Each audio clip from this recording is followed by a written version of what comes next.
Abdullah Mason just becomes the youngest champion in the sport of boxing.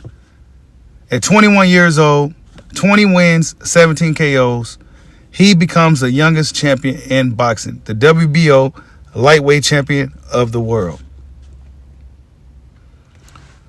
But this fight with Sam Noakes, and I'll be honest with you guys, I didn't know who this dude was prior to Abdullah Mason fighting. I never, not one time, seen him fight. I never heard of the guy. Abdullah Mason fought this dude.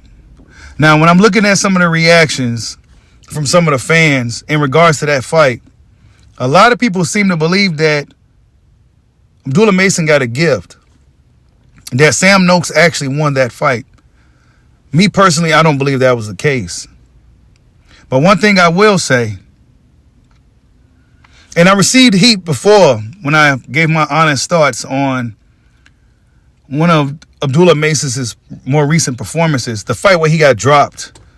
A lot of people didn't like what I had to say. But I wasn't saying that out of spite or out of hatred for the young man. I was just saying that just being real, right? When we see the elite fighters, the best of the best, or the young guys that's touted to be one of the greats, right? That's going to be one of the upcoming greats. Certain things just don't happen. Not at this point of their careers, right? Not at the point where Abdullah Mason is right now. The biggest thing with that fight. Now, I could be overly critical. Let me know in the chat if I'm being just overly critical. I try not to be, especially with the young guys. But I got to be honest as well. And it's something that I always say. When there's a war in the ring, when there's war in boxing, when it's usually a war, right? There's not much separation between two guys. That's why there is a war. If one guy is truly better than the other guy, there's separation and domination. Separation and domination.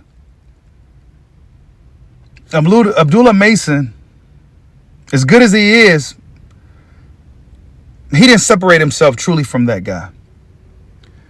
And I can only go off of what I saw and the people's reactions.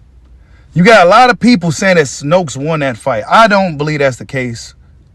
But there's a reason why people are saying this. Because there wasn't that much separation between the two guys. Now, to his credit, Abdullah Mason, they call him a baby. That's some of the other things I've been seeing on social media. They call him a baby.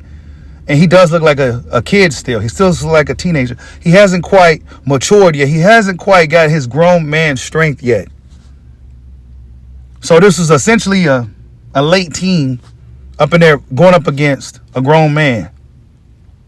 This grown man couldn't separate himself from Abdullah Mason, who is considered a grown man. But when we look at 21-year-olds today, a lot of those dudes ain't really maturing until they about after 25 years old. Maybe 27, 28 years old when they truly start to get their grown man strength. Maybe that's the reason why it was more of a war, right? But there still should be no wars. I understand it was a world title fight. And maybe I'm being overly critical, you guys. But there should have been separation. You should have just outboxed the dude cleanly. Yeah, I'm not going to make this easy for this guy at all. If you're going to want to land some clean shots on me to where my head is snapping back like a Pez dispenser, you're going to have to get that shot off on me, bro. Because I'm outboxing you and I got this stick in your face all night long. Right? Now, it wouldn't have made for an exciting fight, right?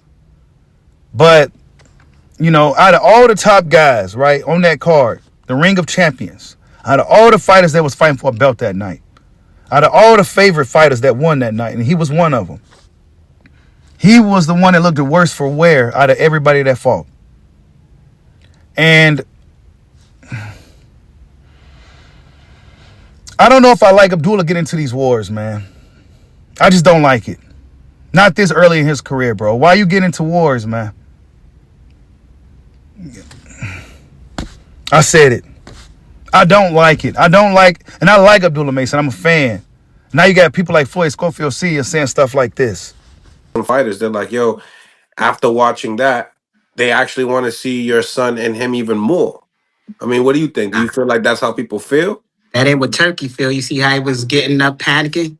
Oh, they was scared. They was like, that was a bad investment. They had to give him that belt. Come on now. Sam won that fight. It was close. But Sam won that fight. Sam won the fight? To me, I got to go back and count everything, but I believe Sam won that fight. It was that close. It wasn't no 117, 111. The other ones had it 115, 113, but they was going to lean towards their guy. That's the only reason Mason won is because that's their guy. He was going to win anyway unless you knock him out in Saudi Arabia after they spent all that money. They're not going to throw away that investment.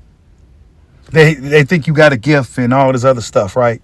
These dudes, they want no smoke with you, but they got a lot to say about you, right? And then when you go up in there and fight these guys like Sam Noakes, who mass majority of boxing fans never really heard of, and you go into war with the dude, it's like, man, what type of fighter is Abdullah Mason? Where is he really at? I'm being overly critical, you guys, but I'm not necessarily trying to be. I just understand how this boxing shit works. I don't know if I really like him going to war this early in his career. I expect a war against another guy who's the same as him, right? The same as him. And then they go into war. And then somewhere in the fight, there's separation amongst the two. Or it's a very competitive fight throughout, and then, let the judges make the decision. But when you go into war with guys like Sam Noakes, it leaves a lot of questions for me, honestly. And like I said, I'm not trying to be that guy, and then this might be a bad take. But when I look at Devin Haney and guys like Shakur, maybe those guys spoiled us. Maybe those guys set the bar too high. But they didn't really go to war with, like, the unknown dudes, Devin Haney's first real turbulence in his fight, I guess you could say, was Jorge Linares, when he kind of got wobbled a little bit. And Devin Haney was walking back to the corner, and, he was wobbling. But guess what, though? Jorge Linares was a proven former champion in the sport of boxing. You know what I'm saying? He's a former champion. Somebody who was experienced and proven in the sport. I don't know, you guys. Maybe I'm being critical, man. Last time, a lot of people didn't like what I had to say about him getting dropped by that guy. And I wasn't bashing Abdullah Mason. I was simply stating the obvious, man. Like, you can't just be getting dropped by those type of opponents, man. You just can't, bro. You just can't. But now some fans may like it that we have a black fighter that's willing to stand there and fight and get in all these wars. I don't like him getting into these wars, bro. Nah, man, you don't need to be getting no wars. If you're really that good, there is no war. There's domination and separation. And that's all I'm saying. Now, Abdullah Mason, as he matures and starts to improve, maybe we'll see nothing but separation and domination. But right now, he's going to war with guys, and we're going to see how it plays out. He's now a champion. So unifications and mandatories is coming up, and it's going to be nothing but tough guys from here on out. So we're going to see how it plays out for Abdullah Mason. Really good job. If anything, though, right? If he proved anything, he's proven that he's a tough fighter. He's proven that he can get down, bite down on that mouthpiece, and go to war with dudes. He's proven that he could take a good shot. So, if anything, we've learned a lot about Abdullah Mason. But one thing I don't like is the fact that he's going to war with guys that he shouldn't be going to war with. But tell me what you guys think. Was this a bad take? Am I wrong? Am I being too critical on a young guy? Tell me what you guys think. Like, subscribe, holla at your boy. Peace out.